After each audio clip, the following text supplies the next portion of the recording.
Y bueno, pues seguimos con más información y recibo en la primera mesa de diálogo a dos amigos, a Norman Pearl, columnista y analista político. Te agradezco mucho, Norman, que nos acompañes. ¿Cómo te va? Muy buenas tardes, muy buenas noches. Muy amable, Vicente, muchas gracias. Bueno, pues aquí estoy con muchísimo gusto acudiendo a tu llamado y por supuesto tratar de compartir alguna opinión con tu audiencia y claro, con los compañeros que estén en la mesa de análisis este día. Muchas gracias, Norman. Está el maestro Ricardo Sevilla, escritor y periodista independiente, colaborador de Regeneración MX, miembro de esta familia sin censura. Querido Ricardo, gracias por acompañarnos. ¿Cómo te va? Al contrario, querido Vicente, público memorioso y sin censura, buenas noches, gracias a ti por la deferencia como siempre y saludo en la mesa a Norman. Buenas noches. Oigan, a ver, déjenme iniciar con esto.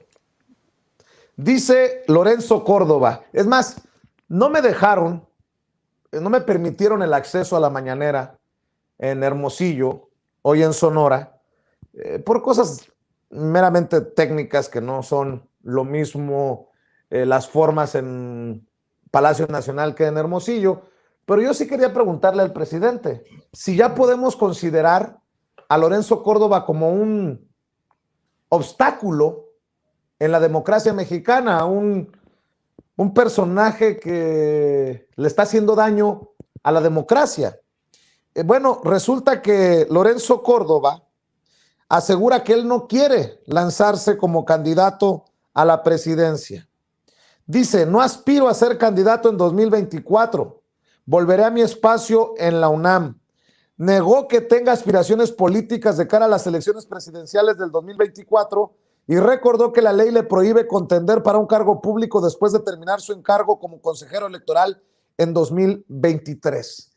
Dame tu opinión de este protagonismo, yo creo que ya enfermizo de Lorenzo Córdoba, quien incluso amaga con ir ante la Suprema Corte de Justicia de la Nación si se concretan los recortes presupuestales para el INE, asegura que se pone en riesgo grave la consulta de revocación de mandato por el dinero y el dinero y el dinero y todo alrededor del dinero y de los reflectores para Lorenzo Córdoba, quien sigue ganando muchísimo más que el presidente de la República. Yo te hago las mismas preguntas que le iba a hacer al presidente Norman, también te las hago a ti, Ricardo.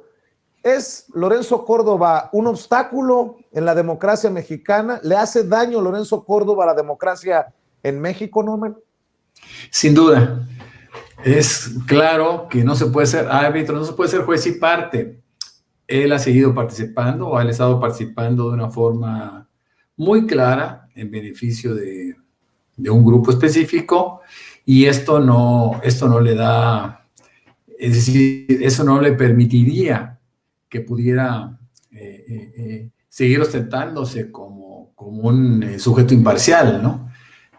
Yo creo que, y lo comentamos en su momento, Lorenzo Córdoba equivocó el espacio para poder hacer política, ¿no? Definitivamente. Ahora, hay que decir que ese mismo Lorenzo Córdoba fue el que en su momento fue candidateado por abogados. Los abogados, acuérdense que hace algunos meses lo destaparon como posible candidato a la presidencia y lo señalaban como uno de pocos hombres que hay también colocados para ese ejercicio, pocos hombres también colocados en este país como Lorenzo Córdoba. Y ese mismo Lorenzo Córdoba, que asegura que no tiene interés, que él va a regresar a la UNAM, en su momento dijo que regresará a la academia, que tiene mucho respeto a su investidura y que lo vayan a buscar después de que termine su encargo. O sea, en su momento dejaba abierta la puerta. En su momento yo no lo oí muy enojado porque el periódico El País lo pusiera en la lista de posibles candidatos. ¿Te acordarás, Ricardo Sevilla? Así es, me acuerdo perfectamente de esa candidatura respaldada por El País. No solamente fue una sugerencia, fue un apoyo completamente, y hay que recordar con datos duros quién es Lorenzo Córdoba. Lorenzo Córdoba, entre otras villanías, además, o independientemente de su cercanía con Héctor Aguilar Camín o Enrique Krause, estos personajes que han sido críticos beligerantes de López Obrador, han utilizado el INE para sus propios fines. Hay que recordar, por ejemplo, cuando en las pasadas elecciones infiltraron el PREP, ¿sí? ¿Se acuerdan que utilizando al INE, pues bueno, introdujeron a personajes que trabajaban en la revista Nexos y en la revista Letras Libres y que colaboraban al mismo tiempo con Lorenzo Córdoba, y bueno, infiltraron digamos, ese instrumento que se supone que era para darle certeza a la democracia mexicana, que se encarga de revisar las actas de escrutinio y el cómputo de los votos en la mesa directiva de las casillas, y que fue infiltrado por estos personajes que trabajan incluso para Luis de la Calle, son personajes que están subordinados a él. Luis de la Calle, pues es este personaje que trabaja en diferentes organizaciones civiles como Mexicanos contra la Corrupción y la Impunidad, y bueno, trabajan en el INCO, y todos son cercanos. Entonces, Lorenzo Córdoba es efectivamente un personaje que no solamente es tendencioso, sino que es contraproducente para la democracia de este país, y está completamente trabajando de la mano con estas organizaciones que se presumen de la sociedad civil y que no lo son. No lo negaron en su momento, incluso sacaron ahí a través de su cuenta de Twitter, lo recordará, lo dimos a conocer aquí en Sin Censura casi a la medianoche, y que salieron diferentes analistas y actores políticos a hacer este reclamo, y que no les llamó la atención, y que dijeron: sí, Sofía Isabel Ramírez Aguilar trabaja con nosotros y continuará haciéndolo, sí, Sebastián Garrido de Sierra trabaja con nosotros y continuará haciéndolo, y van a estar al frente del COTAPREP. Y bueno, pues esto ha dejado en entredicho, además de los diferentes contratos que le han dado a Enrique Krause para malcontar los procesos democráticos de este país. Entonces ya se tendría que ir como lo hizo Santiago Nieto, con muchísimo más gallardía, pero este personaje no parece tocarle ese tipo de señalamientos y de acusaciones. Bueno, en noticia de último minuto, el Instituto Nacional de Migración emite una alerta migratoria contra Carlos Treviño, exdirector de Pemex, aunque creo que ya se peló Baltasar, ya no debe de estar en México. El Instituto Nacional de Migración informó que la alerta fue emitida a solicitud de la Interpol, que apenas el jueves, apenas ayer, giró una ficha roja para la búsqueda y detención en más de 190 países del exdirector de Pemex. Imagínense cómo estamos, con Emilio Lozoya en el bote y con Carlos Treviño, otro exdirector de Pemex, acusado de blanqueo de capitales y asociación delictuosa, pues prófugo de la justicia. Norman Pearl, qué cosas, ¿no? Y luego se quejan de cómo se maneja Pemex en esta cuarta transformación, cuando se sirvieron con la cuchara grande estos sinvergüenzas, estos cínicos. Sí, esto ha sido terrible. La verdad, yo creo que el gran pendiente que pudiéramos tener los mexicanos es encontrar el momento adecuado para no solo exhibir a esta gente, sino pues encontrar los delitos específicos, entre otros traición a la patria, para poder llevarlos ante los tribunales. Fíjate que yo estuve revisando los periodos que vivieron los diferentes directores de Pemex, y me encontré con que Lozoya estuvo desde diciembre de 2012 hasta febrero de 2016. En esta época, en este tramo, se firmaron distintos contratos, todos lesivos para el interés público, para el interés popular. Después llegó José Antonio González Anaya a sustituirle, y en esta época aparentemente le dio seguimiento a los acuerdos que se habían tenido dentro del gobierno de Peña Nieto. Sabemos que termina el periodo, hasta prácticamente le entrega al gobierno, a la administración del presidente López Obrador, este señor de apellido Treviño. Y aquí surgen muchas confusiones. Pero yo quisiera irme un poco atrás del gobierno de Peña Nieto y encontrar todos los desaguisados, todos los pormenores inclusive, de muchos eventos que iniciaron este proceso delictivo. Y fíjate lo que son las cosas, Vicente, Ricardo, audiencia. El gran depredador de México es Felipe Calderón. Felipe Calderón sienta las bases de la corrupción, cuando menos en la industria energética. Y lo hace de una forma tan canalla, tan terrible, que en un momento dado el individuo termina por ser hasta respetable. A mí me da muchísima tristeza pensar en manos de quienes hemos estado, y sobre todo la industria estratégica, la industria energética, cómo pasó apenas el tamiz de la desgracia, de la tragedia, en manos de estos individuos. Es Felipe Calderón quien inicia procesos de entrega. Cuando el presidente López Mateo se refería de una manera muy enfática en aquel discurso del 60, y cuando decía que vendrá algún traidor a entregar o a buscar entregar a la industria eléctrica y energética al extranjero, pues estaba refiriendo a Felipe Calderón.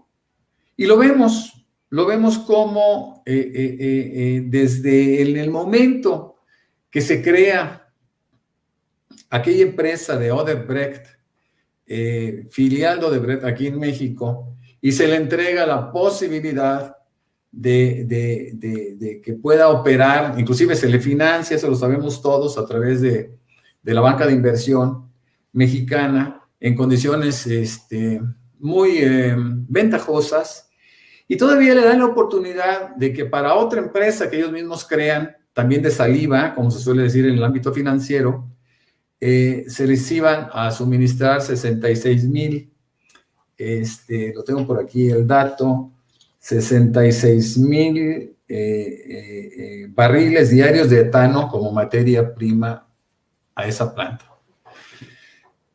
Recordamos cómo dentro del Consejo y dentro de la composición del Consejo, en aquella época, el presidente de la República era Felipe Calderón, y el presidente del Consejo de Pemex era José Antonio Meade.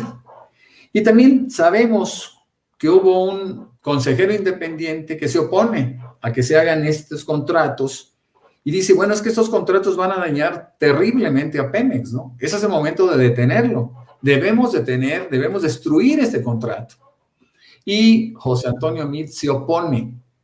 Esto es en 2011. Se opone a que Rogelio Gasca Neri siga adelante con su propósito de detener este saqueo a Pemex. Me parece terrible que se hayan dado estos eventos de esa manera tan fácil, y que no nos hayamos enterado de una manera tan contundente, ¿no? Quizá podríamos haber hecho antes algo. Todavía en 2018, Ricardo Anaya, un individuo conocido por todos como un corrupto, acusaba a José Antonio Meade con el propósito de lastimarlo en su campaña. Lo acusaba justamente de estos contratos, y justamente hacía mención de aquellos funcionarios que se habían beneficiado. Es decir, Ricardo Anaya aparentemente no tenía empacho en pelearse con Peña Nieto, se pelea y los acusa. Recordaremos que es el único que dice que llevará a la cárcel a Peña Nieto en caso de ser presidente. El tema es muy delicado, Vicente, es muy triste. Ahorita lo tomamos de una manera, si no jocosa, cuando menos con cierta naturalidad, pero son cosas que no se pueden presentar y son Claro. cosas que se deben de castigar en su momento. Yo creo que todos esos personajes que de una u otra forma tuvieron alguna participación en este saqueo de la industria energética, debe de pagar de una forma severa, ¿no? Me preguntabas específicamente por Treviño, y yo creo que Treviño está tratando de defenderse de las acusaciones de Lozoya, y están tratando ambos de ensuciar un poquito el clima, de enrarecer el clima, porque pues ambos se acusan. Lozoya dice que recibió 8 millones de pesos junto con Mid y junto con José Antonio González Anaya. Uh-huh. y bueno, pues bueno, yo creo que aquí tendrá que salir a relucir pues algún resquicio de verdad, ¿no? Yo no Claro. sé qué pienses de esto, qué pienses Ricardo, qué piense la audiencia, pero eso es un tema muy triste. Muy triste y que debe de ocupar a las autoridades, porque hoy el presidente Andrés Manuel López Obrador incluso revivió aquello de que el pueblo se cansa de tanta pinche tranza, y del presidente se escucha, híjole, muy cabrón, déjame decirlo de esa manera, Ricardo. De hecho, el presidente pues dijo que no puede ser posible que Lozoya ofrezca 5 millones para reparar el daño cuando hizo cuentas y sacó por ahí 200 millones de dólares. En la mañanera el presidente Andrés Manuel López Obrador en sus cuentas, Ricardo. O sea, va de la mano con lo que dice Norman. Esto está más grotesco de lo que nos pudimos haber imaginado. En efecto, el calificativo me parece revelador, es grotesco, y lo que está haciendo este personaje, que hay que revisarlo puntualmente, Carlos Treviño Medina, que es no solamente exdirector de Pemex, sino además otras muchas cosas, y que le ha pedido con la mano en la cintura y con absoluto descaro al fiscal Gertz Manero, que es el titular de ese polémico elefante reumático del que tanto se ha estado hablando, incluso el propio presidente, y que ha dicho, creo que está siendo demasiado lento, y que hemos coincidido, pues bueno, está reclamándole a Gertz Manero sobre el tema de Lozoya, y dice que no debería de aprobarle el famoso criterio de oportunidad por el tema de la planta de etileno 21, el cual, como bien dices, ocasionó un daño de exactamente 2.813 millones de pesos, y que en efecto pues no puede pagarlo porque ya se lo gastó. Este personaje es un sujeto que tiene una cola larga y bueno, rasposísima. Hay que recordar que Carlos Alberto Treviño Medina, que es el nombre completo de este personaje, trabajó no solamente, como digo yo, en la administración de Petróleos Mexicanos durante el sexenio de Calderón, sino que también se integró al Instituto Mexicano del Seguro Social en su momento, en el gabinete de este personaje también, que ha estado siendo mencionado en los últimos días, que es José Antonio González Anaya, porque ahí él lo reclutó como director financiero, donde dejó muy malas cuentas. Estuvo también en la dirección corporativa de administración de la misma institución, este personaje que es egresado del Tecnológico de Monterrey y que aparentemente no tendría absolutamente nada que hacer en este perfil, en Petróleos Mexicanos, ni en el Instituto Mexicano del Seguro Social, ni en nada que tuviera que ver con eso, porque es un ingeniero en alimentos, pues está ahí tratando de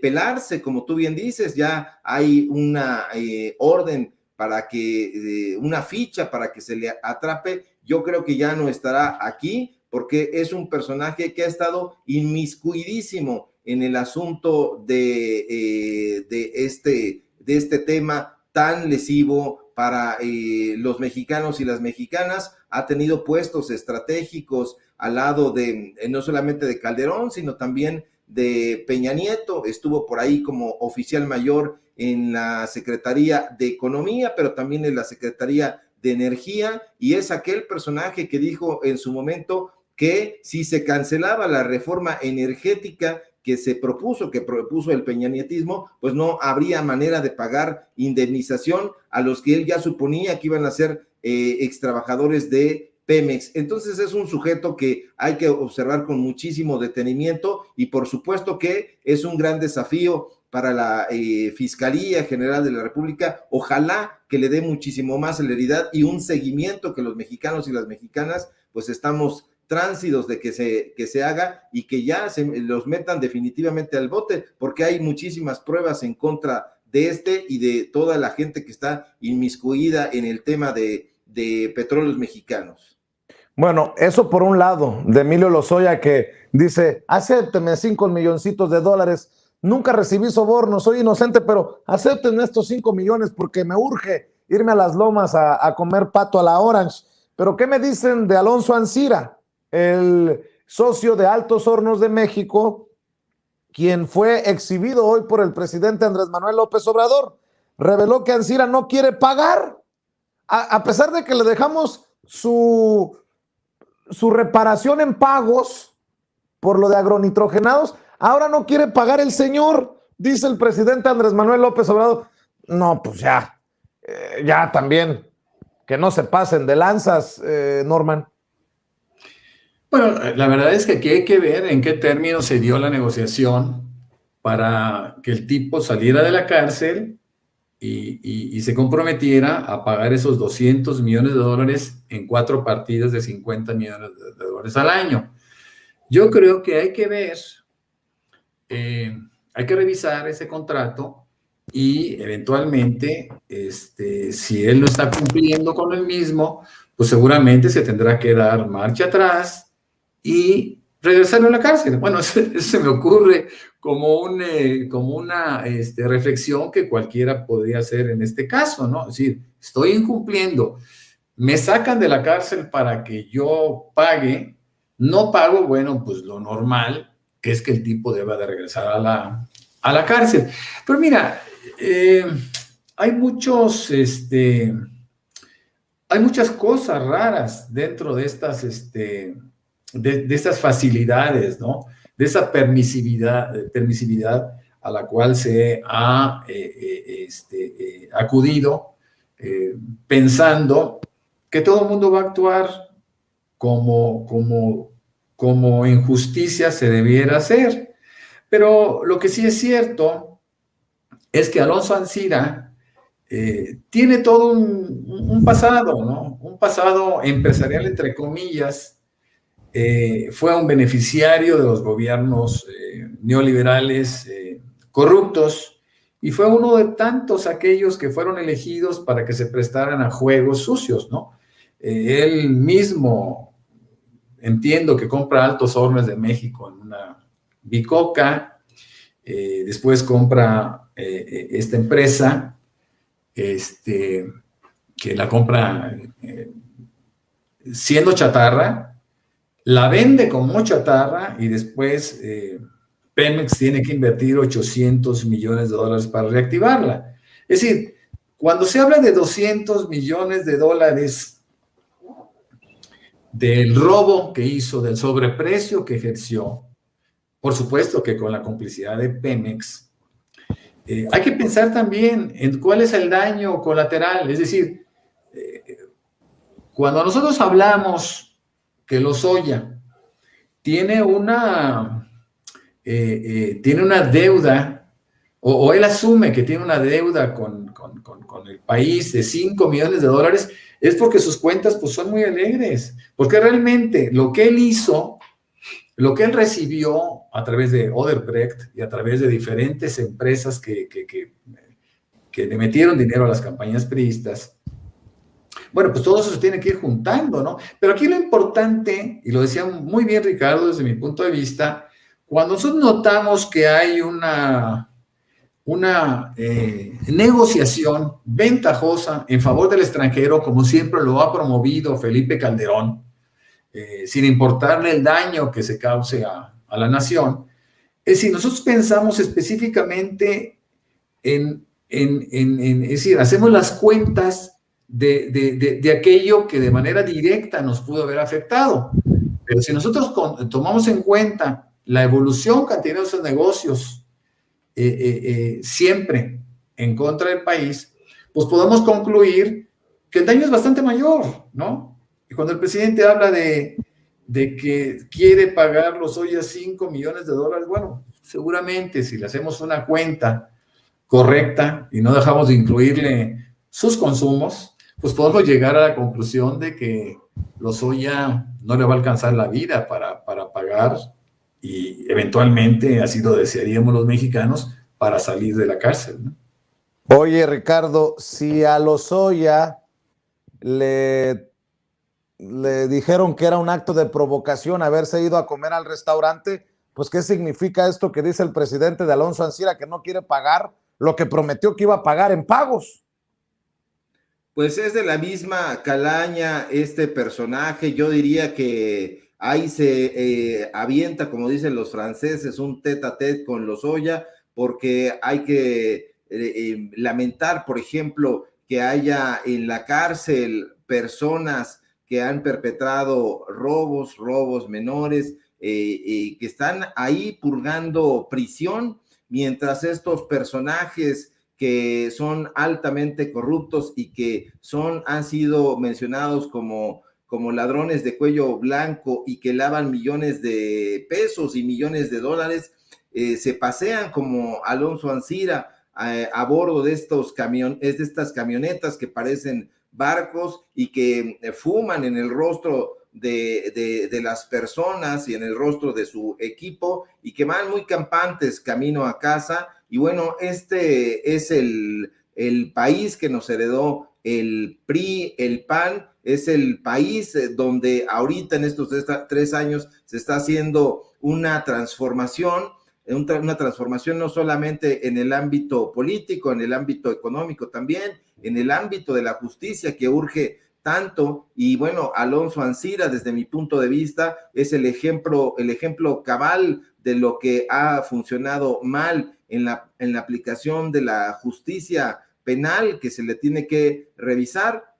Este sujeto que pues ha sido mencionado o señalado por lavado de dinero, y que por el tema de la venta de la planta de agronitrogenados, pues bueno, no quiere pagar. A mí me parece ese no solamente un descaro, sino además un desafío en contra de la justicia mexicana, y hay que darle seguimiento puntual, e incluso yo diría, si me apuran, a que hay que meterlo ya sin dilación a la cárcel, porque él apeló a ese llamado acuerdo reparatorio, que es esa figura legal que permite que un procedimiento penal pueda solucionarse sin la necesidad de llegar a un juicio, pero que ahora este mecanismo, este sujeto, este empresario de los puros carísimos, se lo está pasando, como dicen en mi barrio, por el arco del triunfo. Y yo creo que no se trata de tolerarlo. Yo creo que esto es un desafío, insisto, contra el gobierno federal, y no lo tiene que tolerar el presidente de la República. Me parece que hace muy bien en exhibirlo delante de ese foro tan importante en el que se ha convertido la mañanera. Entonces, Alonso Ancira es definitivamente un personaje con muchísimo poder, pero es un personaje corrupto, y al que yo celebro que se le esté pues dando este trato, porque el tipo incluso en su momento, hay que recordarlo, tramitó un amparo contra lo que él dijo que eran unos tratos crueles en el reclusorio norte, pero que no ha llegado ahí para nada, y que esperemos, o yo confío en que sí llegue ahí y que lo metan urgentemente tras las rejas. Bueno, cerremos con la última y nos vamos, como decimos, en torno de una mesa de cantina. Me acordé del brindis del bohemio. Norman, Ricardo, la exsecretaria de Desarrollo Social, Rosario Robles, presentó un nuevo amparo contra la prisión preventiva que le fue ratificada el pasado 20 de octubre. Además, convocará a actos de resistencia civil y pacífica Me tiro por la ventana. Actos de resistencia civil y pacífica a mediados de noviembre. Dijo en entrevista en Imagen, sigue de gira artística por los medios de comunicación desde la cárcel. Llamará a sus familiares y aliados a acciones de resistencia civil y pacífica para el 15 de noviembre próximo. Cuando parece que ya vimos todo, siempre me sorprende Norman Pearl. Bueno, yo creo que le están animando para que lo haga, no solo para que busque la posibilidad de sustraerse a la justicia, sino también para evitar un potencial acoso por parte de las autoridades para que ella pueda o ella dé la información suficiente para crecer, seguir creciendo en las indagatorias. Me parece que cuando hay esos actos de valentía, están precedidos por permisividad, por tolerancia extrema. Yo creo que es el momento de crear una campaña que simplemente divulgue las circunstancias por las cuales ella está en la cárcel. No es cosa menor. Estamos hablando de una cantidad extraordinaria de dinero que fue desviada de beneficios de carácter social a enriquecer a determinadas empresas y personas, fantasmas, casi todas, y sobre todo para poder empujar campañas electorales. Yo creo que en la vida no debe de haber crimen sin castigo. Es decir, ya basta de la impunidad, ya basta de seguir sobreviviendo sin sobresaltos a pesar de sus crímenes, ¿no? Creo firmemente, como en el caso de los otros personajes que hablamos, Rosario Robles tiene que enfrentar a la justicia, una justicia severa, de una manera más digna, ¿no? Hay quienes piensan que ella se está jugando la vida en caso de que no, en caso de que hable. Es decir, siempre hay una explicación o siempre hay una justificación para poder tratar de mostrar a la gente corrupta de una manera más humana, ¿no? Cierro con eso porque me parece igualmente triste que los otros temas que platicamos, ¿no? Rosario Robles no merece la libertad. Fuimos del no temas, Rosario, al no manches, Rosario, mi querido Ricardo Sevilla. Fíjate que estoy revisando las cifras de los detenidos en la alcaldía Iztacalco y de ayer a hoy han detenido a 18 personas y no les dan entrevista exclusiva con Pascal Beltrán del Río, y Rosario Robles Berlanga tiene entrevista exclusiva con Pascal del Río para Imagen Radio, que es de Olegario Vázquez Aldir. Ya no la dirige Vázquez Raña porque él ya no está en sus 5 sentidos, quizá nunca lo ha estado. Me llama muchísimo la atención que esté acusando que hay una venganza orquestada desde la tribuna, según dice ella, más alta de la República. Se está refiriendo a que hay una venganza de parte del presidente, pero no lo está diciendo con todas sus letras. Le dan una cobertura especial en Animal Político y eso llama a contradicción, porque en Animal Político precisamente fue donde los mexicanos contra la corrupción y la impunidad, en esa investigación, la acusan, la señalan, le prueban que llevó a cabo la estafa maestra. Dice que está llevando a cabo o que va a llevar a cabo una resistencia civil pacífica. Fíjate nada más, Vicente, Norman, qué curioso que esté amparándose en un precepto que ha sido el grito de batalla precisamente de los movimientos sociales y del conjunto de acciones que han abanderado precisamente los movimientos López Obradoristas, que son aquellas acciones que se llevan a cabo por ciudadanos que no tienen ningún otro fin que, pues bueno, proclamar su inocencia y probarla. Pero estos personajes no no me parece que estén conscientes de lo que están diciendo, y en el caso de Rosario Robles, pues me parece un descaro rotundo, me parece una contradicción de parte de los medios de comunicación corporativos que hayan hecho un montaje quizá de acusaciones en Animal Político, en Mexicanos contra la Corrupción, que le hayan dado vuelo en la empresa Excelsior y que ahora le estén dando una cobertura especial a esta mujer que sin duda pues ha sido probada que cometió un acto de corrupción y que de hecho no fue la única, pero que sí fue la que lo tuteló, la que de alguna manera lo llevó a feliz término en ese momento, pero que ahora está tratando de decirle a la ciudadanía que hay una persecución, pero que además está apelando a este asunto de la persecución de género, y me parecen, como dicen aquí en mi barrio, porque el barrio también tiene sus frases, está dando patadas de ahogada. Con eso cierro. Así es, mi querido Norman Pearl, ¿en dónde te puede seguir la gente que nos está viendo, las miles de personas que nos siguen en Sin Censura?